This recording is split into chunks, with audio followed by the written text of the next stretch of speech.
Employ your time in improving yourself by other men's writings so that you shall come easily by what others have labored hard for. Well, I am certainly wiser than this man. It is only too likely that neither of us has any knowledge to boast of, but he thinks that he knows something which he does not know, whereas I am quite conscious of my ignorance. At any rate, it seems that I am wiser than he is to this small extent, that I do not think that I know what I do not know. I was afraid that by observing objects with my eyes and trying to comprehend them with each of my other senses I might blind my soul altogether. He who is not contented with what he has, would not be contented with what he would like to have. If a man is proud of his wealth, he should not be praised until it is known how he employs it. I only wish that ordinary people had an unlimited capacity for doing harm, then they might have an unlimited power for doing good. Ordinary people seem not to realize that those who really apply themselves in the right way to philosophy are directly and of their own accord preparing themselves for dying and death. A system of morality which is based on relative emotional values is a mere illusion, a thoroughly vulgar conception which has nothing sound in it and nothing true. By all means marry. If you get a good wife you will become happy, and if you get a bad one you will become a philosopher. When desire, having rejected reason and overpowered judgment which leads to right, is set in the direction of the pleasure which beauty can inspire, and when again under the influence of its kindred desires it is moved with violent motion towards the beauty of corporeal forms, it acquires a surname from this very violent motion, and is called love. We are in fact convinced that if we are ever to have pure knowledge of anything, we must get rid of the body and contemplate things by themselves with the soul by itself.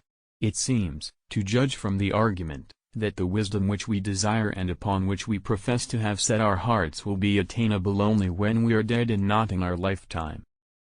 Wars and revolutions and battles are due simply and solely to the body and its desires. All wars are undertaken for the acquisition of wealth, and the reason why we have to acquire wealth is the body, because we are slaves in its service. No man undertakes a trade he has not learned, even the meanest, yet everyone thinks himself sufficiently qualified for the hardest of all trades, that of government. Whom do I call educated? First, those who manage well the circumstances they encounter day by day. Next, those who are decent and honorable in their intercourse with all men, bearing easily and good-naturedly what is offensive in others and being as agreeable and reasonable to their associates as is humanly possible to be. Those who hold their pleasures always under control and are not ultimately overcome by their misfortunes. Those who are not spoiled by their successes, who do not desert their true selves but hold their ground steadfastly as wise and sober-minded men.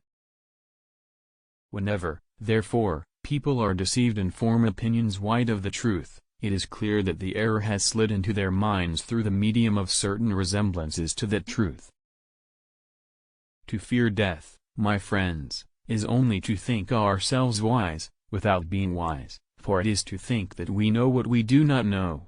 For anything that men can tell, death may be the greatest good that can happen to them, but they fear it as if they knew quite well that it was the greatest of evils.